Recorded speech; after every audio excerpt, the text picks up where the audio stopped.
the United States has carried out a series of strikes. እንዳሻቸው መጀረጡት ቬኔዙዌላ ውስጥ መገኘት ይኖርብናል። 99% ሀብቷ እንደ ሼል ባሉ ኩባንያዎች እየተጨለፈ ይቸበቸባል። ለባዕዳን ያጋለጣትም ይኸው የነዋይና የእውቀት እጥረት ነው። ነዳጅ ሸጣ የሚገባላትን ገንዘብ ወዲያው ታኝከዋለች። Another reason has taken center stage. መሐመድ ቢን ሰልማን እንደ በፊቱ ለአሜሪካ ፖለቲከኞች የስልክ ትዕዛዝ አይገዙም፣ አድገናል ባይ ሆነዋል። አሜሪካና አጋሮቿ ምዕራባውያን መንግስታት ለርዕዮተ ዓለማቸውና ለጥቅማቸው ያልተመቹ ሀገራትን በኢኮኖሚ ማዕቀብ ለማድቀቅ ይጥራሉ። ነገር ግን ረብ ያለው ውጤት አላመጣም። በታለመው መንገድ ማዕቀብ የተደራረበባቸው መንግስታት ሲንኮታኮቱ አይታዩም።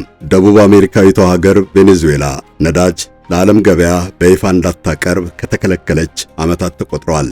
ነገር ግን ራሷ አሜሪካ ቀረባት እንጂ ነዳጁ ገዥ አላጣም። ቻይናውያን ፊት ለፊት አይውጣ የተባለውን ጥቁር ወርቅ በጓሮ በር ለዚያውም በብላሽ ዋጋ ይሸምቱታል። አሜሪካውያን በኢኮኖሚ ያልተቆጣጠሩትን ገበያ በኃይል ለማቆም ሲሉ በሰራዊት ቬኔዙዌላን ከበው ፕሬዝዳንት ኒኮላስ ማዱሮን አሰሩ። ነገር ግን እሳቸውን ማሰሩ ብቻ ለችግሩ መፍትሄ እንደማያመጣ ተንታኞች ይናገራሉ። የቬኔዙዌላ ቀውስ መነሻ የአንድ ግለሰብ ፈላጭ ቆራጭነት ሳይሆን መዋቅራዊ ክሽፈት ነው። ኢኮኖሚዋን የሚደግፈው የነዳጅ ገቢ ብቻ ነው። የነዳጅ ጥገኛ በሆነች ሀገር የመንግስትን መዋቅር መቆጣጠር ከፍተኛ ሀብት የማስተዳደር ስልጣን ያቀዳጃል። የዚህ አይነቱ ስርዓት ሙስናና አምባገነናዊ የመንግስት መዋቅር ያዋልዳል። የውጭ ጣልቃ ገብነትንም ይጋብዛል። ለቬኔዙዌላ የነዳጅ ገቢ ብቸኛ የኢኮኖሚ መሰረት እስከሆነ ድረስ የትኛውም ግለሰብ ቢመራት ልዩነት አይመጣም። መንግስት ገቢውን ከተቆጣጠረና የፖለቲካ ስልጣን የጨበጠ ሰው ካዘዘበት ለዓመታት እየተገላበጠ የዘለቀው ችግር ይቀጥላል።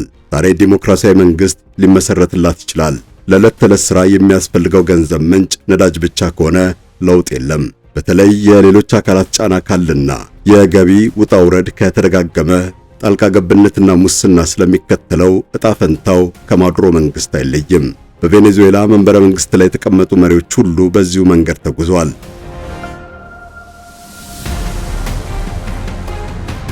ቬኔዙዌላን ተዝቆ የማያልቀው የተረጋገጠ የነዳጅ ሀብቷ ድኩምን ያደረጋት፣ ስለዚህም ለጣልቃ ገቦች አጋለጣት። ኖርዌይ እጅግ ከፍተኛ ነዳጅ አላት። ከነዳጅ የምታገኘውን ገንዘብ ከመቆርጠም ይልቅ የሀብት አስተዳዳሪ ተቋም መስርታ በተለያየ የኢኮኖሚ አማራጭ ላይ አፈሰሰችው። ቬኔዙዌላ ግን ነዳጅ ሸጣ የሚገባላትን ገንዘብ ወዲያው ታኝከዋለች። ኢኮኖሚዋን ሊያንቀሳቅስ የሚችለው ሌላው ዘርፍ በጠቅላላ ሽባ ሆኗል። የሀገሪቱ ነዳጅ ለጊዜያዊ የፖለቲካ ጥቅም መሻኮሻነት ነው የተረፈው። ማዱሮ ከስልጣን ቢነሱም ንቅዘቱ ስርዓቱን ስለተጣባው ነዳጅ ከዚህ በኋላ ያበለጽጋታል ተብሎ አይጠበቅም። ብዙ ነገር ቀድሞ መስተካከል ይገባዋል። የተትረፈረፈ ነዳጅ ባለቤትነት ብቻውን አንዲትን ሀገር ባለጸጋ ያደርጋትም። አጠቃቀም፣ አማራጭ፣ ዕቅበት፣ ሀገር ወዳድነትና ዙሪያ ገብ ቅኝት ያስፈልጋል። ለነዳጅ ስንል ቬኔዙዌላ ውስጥ መገኘት ይኖርብናል። ጸሐፊው በትረ ሙሳ እንደሚያትተው የዛሬዋን ቬኔዙዌላ ቀውስ ለመረዳት ከክፍለ ዘመን ለበለጠ ጊዜ ያለፈችበትን መንገድ መመርመር ይጠይቃል። የተከፈተባት ወታደራዊ ዘመቻና እገታ የችግሯ ሌላኛው ምዕራፍ ነው። ቬኔዙዌላ ብቸኛ የገቢ ምንጭ የአንዲትን ሀገር ዕጣ ፈንታ በምን መልኩ እንደሚቀርጸው ማሳያ ናት። የተትረፈረፈ የተፈጥሮ ሀብት የሚሰራ ጡንቻን እንደሚያዝል ማስረጃ ናት። የውጭ ጣልቃ ገቦችንና የማትቋቋመውን ኃይል እንደሚጠራባት ትገልጣለች። ቬኔዙዌላ ከትውልድ ትውልድ በተመሳሳይ ሁኔታ ያስቀጠለችው የመዋቅር ልሽቀት ነው ውርደት ያመጣባት። የቬኔዙዌላ መሰረታዊ ችግር የነዳጅ ሀብቷ ነው። ለምን ለሚለው ጥያቄ አብዱስ ሰመድ መሐመድ ምላሹን አካፍላችኋለሁ። እንደ አውሮፓውያን አቆጣጠር በ1914 በቬኔዙዌላ ማራካይቦ ሐይቅ አቅራቢያ በሚገኝ መስክ ከርሰ ምድር ውስጥ ያለውን ነዳጅ ለማውጣት የሚረዳ ጉድጓድ ተቆፍሮ ተጠናቀቀ። ወዲያው የውጭ የነዳጅ ኩባንያዎች አጥለቀለቋት። ሼል፣ የባሕረ ሰላጤ ነዳጅ ድርጅት፣ ኤክሶንና ሌሎችም ሰፋፊ መስክ እየተረከቡ ነዳጅ ማውጣት ጀመሩ።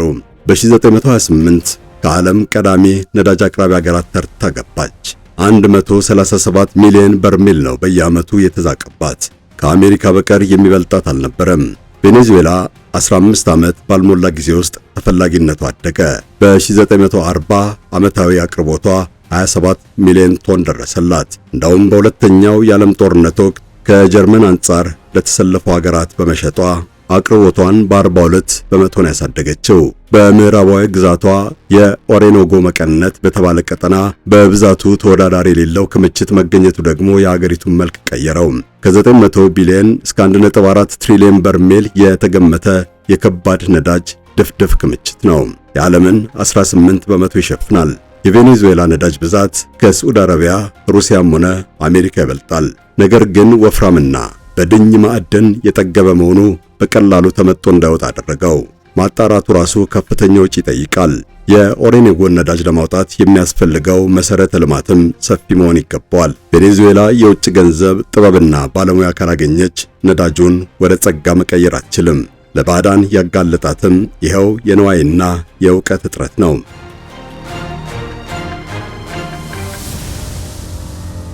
የተፈጥሮ ሀብቷን ለውጭ ተቋማት አሳልፋ በመስጠት የፖለቲካ ምህዳሯ እንዲገለባበጥ በር ከፈተች። ከነዳጅ የሚመነጨው ገንዘብ የመንግስት ካዝና ብቸኛ መሙያ ሆነ። ግብር መሰብሰብ ወይም አማራጭ የኢኮኖሚ መሰረተ ልማት ዝርጋታ ዕድል አልተሰጠውም። የመንግስትና የህዝቡ መስተጋብር ተገለባበጠ። መንግስት አምራች ዜጋ ስለመፍጠር አልተጨነቀም። በነዳጁም ላይ የበላይነት ያዘ። ከ1908 እስከ 1935 በብረት ክንድ የመሯት አምባገነኑ ሁዋን ቪሴንቴ ጎሜዝና በዙሪያቸው የተሰበሰቡ ጥቂት ልሂቃን ከውጭ ኩባንያዎች ጋር ጥምረት ፈጥረው የሚገባውን ገንዘብ እንዳሻቸው መጀረጡት። 99 በመቶ ሀብቷ እንደ ሼል ባሉ ኩባንያዎች እየተጨለፈ ይቸበቸባል። የሚመጣው ገንዘብ ስፍር ቁጥር አልባ ነበር። በግብርና የተሰማራው የሀገሪቱ የሰው ኃይል በነዳጅ ላይ ተረባረበ። ቀድሞ በምግብ ራሷን እንዳልቻለች አሁን ከሌሎች ሀገራት ሸምታ ማስገባት ጀመረች።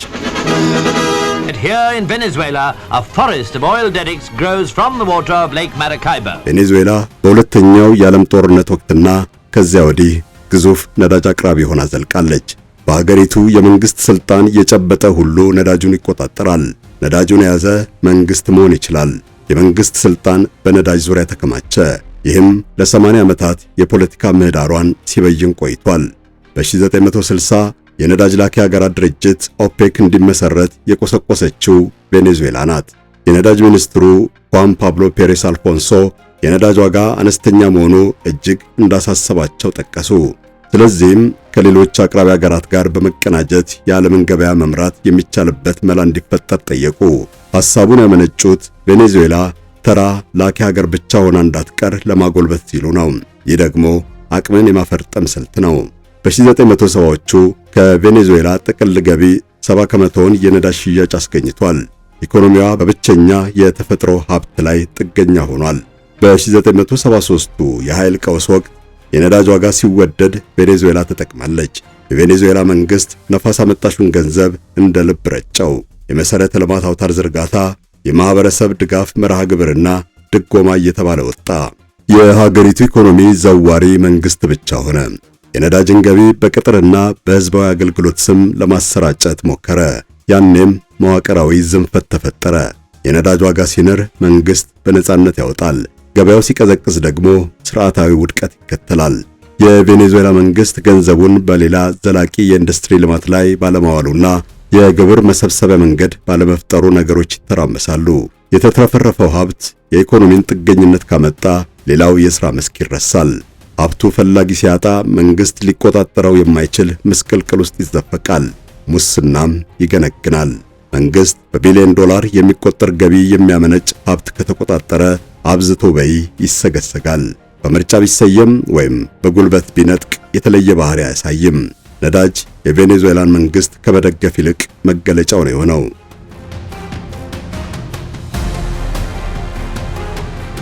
በ1976 የቬኔዙዌላ ነዳጅ ሙሉ በሙሉ ወደ መንግስት ይዞታነት ተሸጋገረ። ፕሬዝዳንት ካርሎስ አንድሬስ ፔሬዝ የቬኔዙዌላ መንግስት ነዳጅ ድርጅት የተባለ ተቋም በሕግ መስርተው ዘርፉን ጠቅልለው አስረከቡት። ለቬኔዙዌላ የነዳጅ መሰረተ ልማት ከ5 ቢሊዮን ዶላር የበለጠ ገንዘብ ያፈሰሱት የውጭ ኩባንያዎች በካሳ ተሸኙ። የቬኔዙዌላ ብሔራዊ የነዳጅ ድርጅት መሰረተ ልማቱን የተወሳሰበ የግብይት ስሌቱንና ወጪ ንግዱን ያዘ። ለበርካታ ሀገራትም ይልክ ጀመር። በእርግጥ አገሪቱ ነዳጅን የማቀነባበርና የማገበያየት መላ የሚያውቁ ባለሙያዎች አላጣችም። ነገር ግን ግዙፉ ድርጅት የመንግስት በመሆኑ ፖለቲካ ተጣባው። የሚመጡት መሪዎች ሁሉ የፖለቲካ ግባቸውን ለማሳካት የድርጅቱን ካዝና ይበረብራሉ። 1980ዎቹ ላይ ነዳጅ የሚሸጡ ሀገራት ቁጥር ሲበራከት ፍላጎት ቀዘቀዘ። ብዙ ነዳጅ የሚጠጡት ያደጉት ሀገራት የኃይል ፍላጎታቸውን የሚሸፍኑበት አማራጭ ስላበራከቱ ገበያው ተዳከመ። ያሻቸው ሲሟላላቸው የኖሩት የቬኔዙዌላ ዜጎች ቀስ በቀስ ማዕዳቸው ይራቆት ጀመር። ብሔራዊ ድርጅት እጅ እያጠረው ሲመጣ ለውጭ ኩባንያ ድርሻ ለመሸጥ ተገደደ። ይህም ነገሮችን አሻሽሎ ገቢ ማምጣት ጀምሮ ነበር። ይሁንና ፖለቲካው አይኑን አላነሳ አለ። መንበረ መንግስቱ ላይ ዘፍ ያለ ሁሉ ነዳጁን ካልጨበጠ አይተኛም። አገር የመራ አይመስለውም።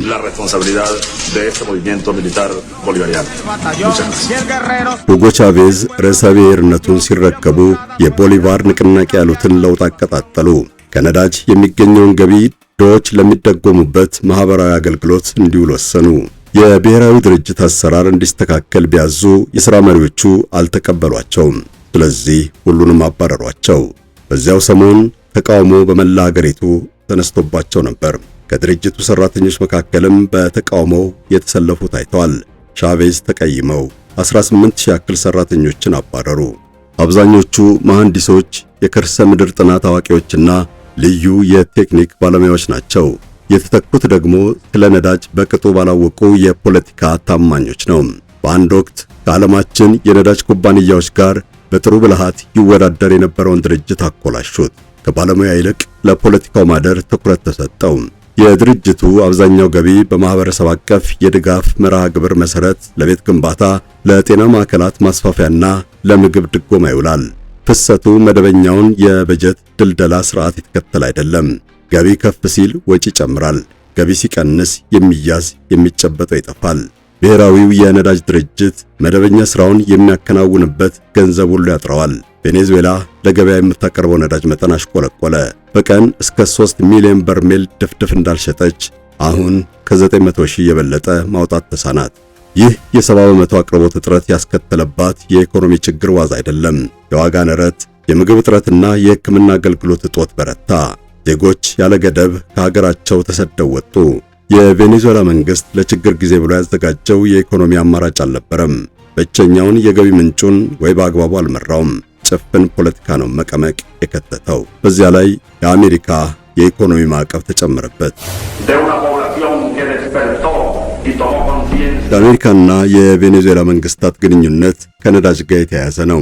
የቬኔዙዌላን ነዳጅ ከከርሰ ምድር አውጥተው እያጣሩ ለዓለም ገበያ ከጅምሩ ሲያቀርቡ የቆዩት የአሜሪካ ኩባንያዎች ናቸው።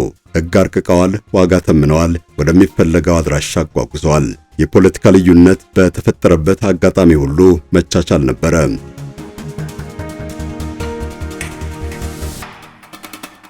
ሁጎ ቻቬዝ ወደ ስልጣን ሲመጡ ግን የደፈረሰ ነገር በረከተ። ቻቬዝ የአሜሪካን መንግስት የውጭ ጉዳይ ፖሊሲ በመተቸት ገሸሽ ማለት አመጡ። የአሜሪካ ጎባን ከሚባሉት ኩባ፣ ቻይናና ሩሲያ ጋር ተወዳጁ። ወደ አሜሪካ የሚጋዘውን ነዳጅ ለማቋረጥ ደጋግመው ዝተዋል። ለካሪቢያን ቀጠና ሀገራት በርካሽ ሸጠዋል። ደሃ አሜሪካውያንም በአነስተኛ ዋጋ መሸመት ጀምረው ነበር። ቻቬዝ ይህን ያደረጉት አሜሪካ ውስጥ የፖለቲካ ድጋፍ ለማግኘት ነው ይባላል። የፕሬዝዳንት ባራክ ኦባማ አስተዳደር በሰብአዊ መብት ረገጣ የከሰሳቸውን የቻቬዝ መንግስት ባለስልጣናት የለየ ማዕቀብ ጣለ። በዶናልድ ትራምፕ የመጀመሪያ የስልጣን ዘመን ቅጣቱ ከፍ አለ። የቬኔዙዌላ ሹማምንትና ብሔራዊው የነዳጅ ድርጅት በውጭ ያላቸውን ገንዘብ እንዳያንቀሳቅሱ የተጀመረው ክልከላ እስከ ሙሉ ማዕቀብ አደገ። ይህ መቀጣጫ ቻቬዝን የተኩት ኒኮላስ ማዱሮ የሚመሩት መንግስት ጫና ውስጥ እንዲገባ የተሰላ ነበር። ቬኔዙዌላ ከነዳጅ ሽያጭ ገቢ ካላገኘች የማዱሮ መንግስት ሊገነደስ እንደሚችል ነው የተገመተው። የታሰበው ግን አልተከሰተም። የማዱሮ መንግስት ወደ አሜሪካ ለመላክ የተከለከለው ነዳጅ ለቻይና፣ ህንድና መሰል ሀገራት በርካሽ ዋጋ ቸበቸበው።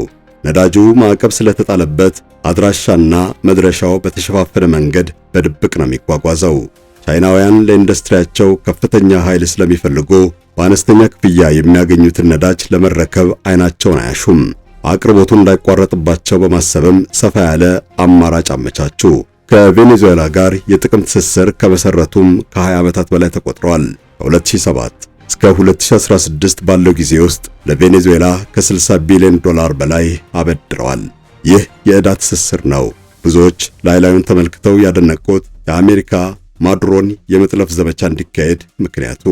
በዓለም አቀፍ ፖለቲካ ውስጥ ለረጅም ዘመን እየተጠቀሰ የዘለቀ አባባል አለ።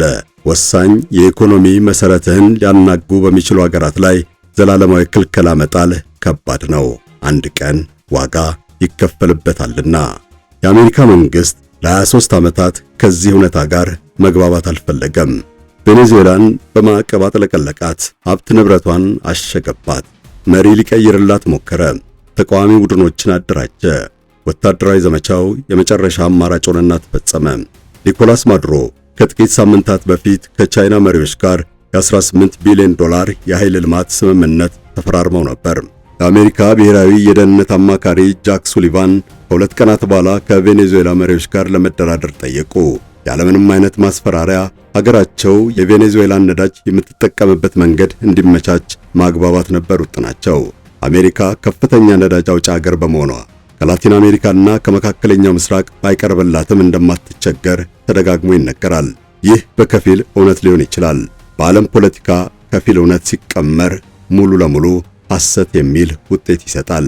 ከአሜሪካ ከርሰ ምድር እየተመጠጠ የሚወጣው ነዳጅ ቀላልና የደኝ ማዕድን ያልተጠቀጠቀበት ነው። ከ50 ዓመታት በፊት የተመሰረቱት የአሜሪካ ነዳጅ ማጣሪያዎች ግን የተጠበቡት ከላቲንና ከመካከለኛው ምስራቅ ሀገራት የሚሄድላቸውን ከባዱን ድፍድፍ ማጣራት ነው። በተለይ ሳዑዲ አረቢያ በበቂ መጠን ታቀርብ ነበር። ይህም በድርድር ዳብሮ በውል ተፈጽሞ የተከናወነ ነው። ነገር ግን የስምምነቱ አስገዳጅነት የጊዜ ገደብ ተጠናቋል። ሳዑዲ አረቢያ ለገበያ የምታቀርበውን ነዳጅ ዋጋ ለመወሰን መጠኑን እንዳሻት ለመጨመርና ለመቀነስ ትችላለች። የሳዑዲው ልዑል አልጋ ወራሽ መሐመድ ቢን ሰልማን እንደ በፊቱ ለአሜሪካ ፖለቲከኞች የስልክ ትዕዛዝ አይገዙም፣ አድገናል ባይ ሆነዋል። አሜሪካውያን ማጣሪያዎቻቸውን በሚፈለገው ፍጥነት ለማሰራት እጥረት እየገጠማቸው ነው። በዚያ ላይ ለክፉ ቀን ብለው የቆጠቡትን ስልታዊ የመጠባበቂያ ክምችት በጅተውታል። የቀድሞ ፕሬዝደንት ጆ ባይደን አስተዳደር የዋጋ ቀውስ እንዳይከሰት በመፍራት ወደ ገበያ አሰራጭቶታል። የቀረው ክምችት በጣም አነስተኛ ነው። በዚያ ላይ ቻይናውያን ለአሜሪካ እንደ ጓሮ በሚቆጠረው ቀጠና ማድባታቸው ብዙ ቀውስ ሊያስከትል ሆነና ኃይልን መጠቀም እንደ መጨረሻ አማራጭ ተደመደመ። የአሜሪካ ልዩ ኃይል ጦር ሰራዊት የቬኔዙዌላ ዘመቻ ግቡ ዴሞክራሲን ማስፈን፣ የሰብአዊ መብት ረገጣን መከላከል አለዚያም የአደንዛዥ እጽ ዝውውርን መዋጋት አይደለም። አሜሪካ ከኢራንም ሆነ ከሩሲያ ከባዱን ድፍድፍ ነዳጅ ልታገኝ አትችልም። ሳዑዲም ለቻይና የበለጠ ማጋደል ይዛለች። እናም የኦሬኖጎን ክምችት ከመቆጣጠር ውጪ መላ አይገኝም።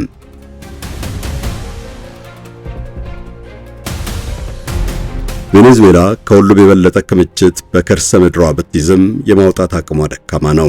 በማዱሮ የስልጣን ዘመን ዕለታዊ አቅርቦቷ ከ300 ሚሊዮን በርሜል ወደ 900 ሺህ አሽቆለቆለ። ሆኖም አሜሪካውያንን ያሳሰባቸው ወደፊት አቅሟን ስታጎለበት ነዳጁን ማን ይቆጣጠረዋል የሚለው ጥያቄ ነው። ላለፉት 50 ዓመታት ነዳጅ ሲቸበቸብ የቆየው በአሜሪካ ዶላር ነው። ነዳጅ የማትፈልግ ሀገር የለችም። መግዛት የሚቻለው ግን በዶላር ብቻ ነው። ስለዚህ ዶላር መያዝ የሁሉም ሀገራት ግዴታ ሆኗል። የአሜሪካ መንግስት ገንዘብ በአነስተኛ ወለድ በብዛት ይበደራል። ዕዳውን ለመክፈል ዶላር ያለ ገደብ ያትማል። የግምጃ ቤት ሰነድ በዓለም አቀፉ ገበያ ይሸጣል። በሚያገኘው ገቢ በገዛ እጁ የቆሰቆሰውን የዋጋ ግሽበት ወደ ሌሎች ሀገራት ያሰራጫል። ይህ አሜሪካውያንን ብቻ ተጠቃሚ የሚያደርግ የኢኮኖሚ ስርዓት ነው እየተንኮታኮተ ያለው። ብራዚል፣ ሩሲያ፣ ህንድ፣ ቻይናና ደቡብ አፍሪካ ያበለጸጉት የብሪክስ ማህበር የዶላርን ቁጥጥር አላልቶታል። አባል ሀገራት በየራሳቸው ገንዘብ አለዚያም በቻይናው ዩዋን ይገበያያሉ። ቬኔዙዌላም የነዳጅ አቅርቦቷን በዩዋንና በሌሎች ሀገራት መገበያያ ገንዘብ ምጣኔ ወደሚወስን ስርዓት ለመግባት እየተሰናዳች ነበር። ውጥኑ ቢሳካ ኖሮ ቻይና የቬኔዙዌላን ነዳጅ ከዶላር ውጭ በይፋ ለመግዛት የሚያቅባት መሰናክል ባልተፈጠረ። ቻይና ከተወችው የዶላር ተፈላጊነት ያከትማል። ይህ ከሆነ ደግሞ የአሜሪካ መንግስት ዕዳ ያሻቅባል። በዓለም ቀዳሚ የተባለው የነዳጅ ክምችት ከዶላር ውጪ መሸጡን ነው አሜሪካውያን እንደ ከባድ አደጋ የቆጠሩት። ዶላር በወርቅ አለዚያም በአሜሪካ የተትረፈረፈ የኢንዱስትሪ ወጪ ንግድ ላይ የተመሰረተ አይደለም። ለአምጪው ይከፈላል የሚል የቃል ኪዳን ሰነድ ነው። የመንግስት ዋስትና እንጂ የሚጨበጥ ሀብት አላቆመውም።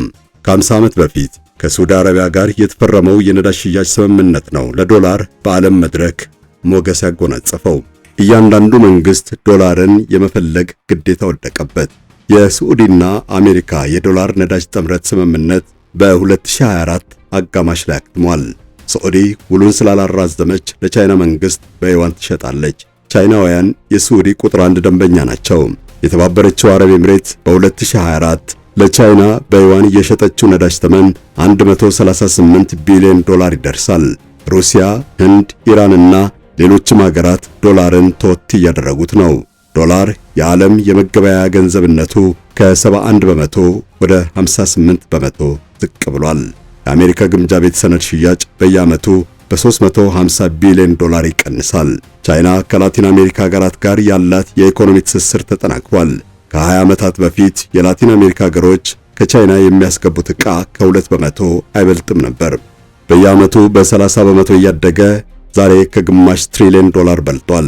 ብራዚል፣ ፔሩና ቺሊ ከአሜሪካ ይልቅ ከቻይና ጋር በተሻለ መጠን ይነጋገዳሉ። የላቲን አሜሪካና የካሪቢያን ቀጠና 22 ሀገራት የቻይናውን የመንገድ በመቀነት የመሠረተ ልማት ትስስር ጥንስስ ተቀብለዋል። ያልፈረሙት 11 ሀገራት ናቸው። ቻይናውያን በፔሩ፣ በብራዚል፣ በፓናማና በኢኳዶር ባህር ዳርቻ የሚገኙ ግዙፍ ወደቦችን ያስተዳድራሉ። አሜሪካ በቁጥጥሯ ስር እንደሆነ ያመነችው የአትላንቲክ ውቅያኖስ ምዕራባዊ ንፍቀ ክበብ ባልጠበቀችው መንገድ ከጉያዋ አፈትልኳል።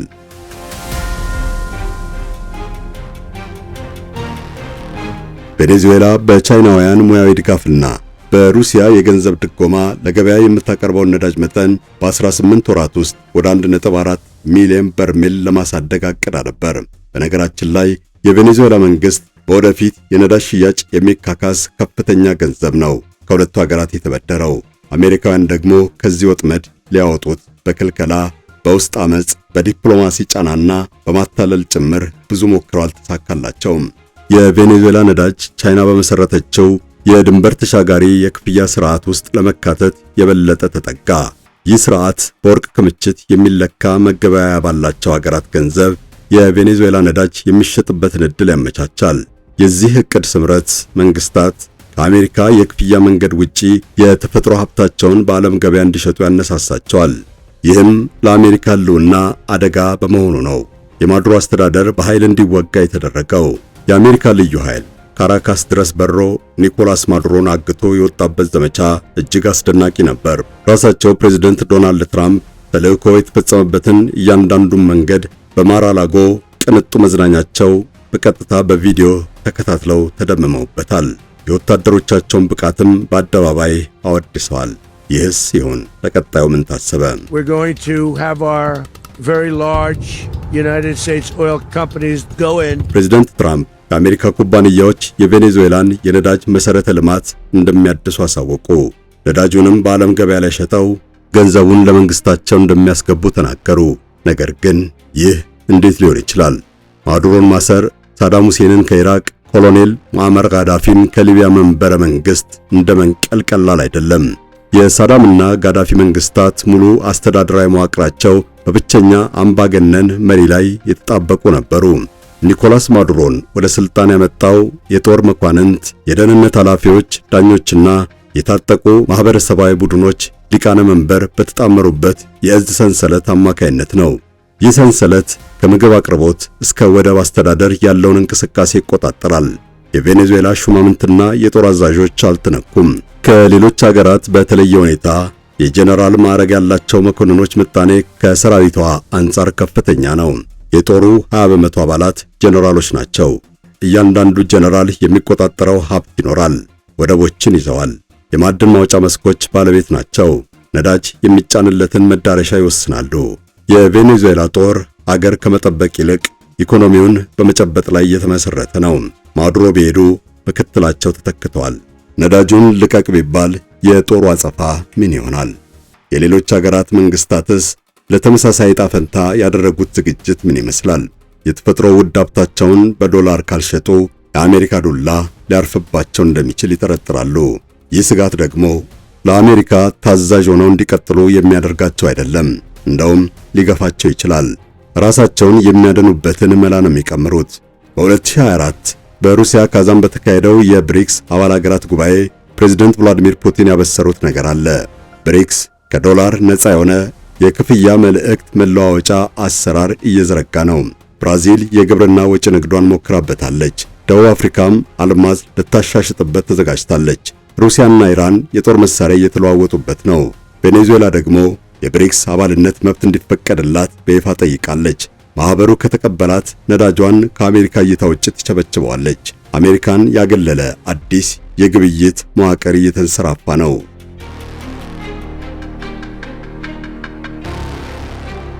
ሩሲያ ከ20 ሀገራት ጋር ተሳስራበታለች።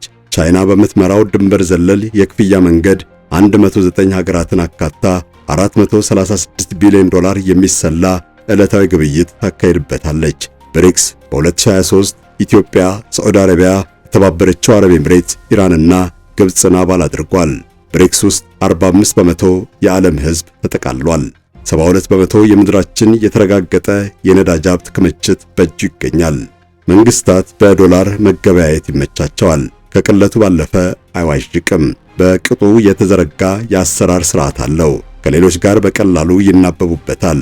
ሆኖም አደጋ እንደሚያስከትል በርካቶቹ አሁን እየተረዱት ነውና ይሸሹት ይዘዋል። የሀገር ልዕልና በውጭ ኃይል መልካም ፍቃድ ላይ ሲወድቅ አስቸጋሪ ነው። ዶላር በመነጋገጃነቱ ፈንታ ማገቻ ሆኗል የሚል እሳቤ እየገነገነ መጥቷል። ሩሲያ፣ ኢራንና ሶሪያ ለዘመናት የምዕራቡን ዓለም ርዕዮት ሲቃወሙ ኖረዋል። ይህም ተደራራቢ የኢኮኖሚ ማዕቀብ እንዲጣልባቸው ምክንያት ነው። የሩሲያ መንግስት ወደ ዩክሬን ጦር በማዝመቱ በአሜሪካና አውሮፓ ባንኮች ያከማቸውን መጠባበቂያ ዶላርና ዩሮ አጥቷል። አሜሪካ ኢራቅና አፍጋኒስታንን ስትወር ማንም አልነካትም። ዓለም የተስማማበት ስርዓት ሁሉንም በኩል ካልዳኘ የሚያከብረው አይኖርም። በተለይ ከሩሲያ መቀጣጫ ያልተማረ መንግስት አይገኝም።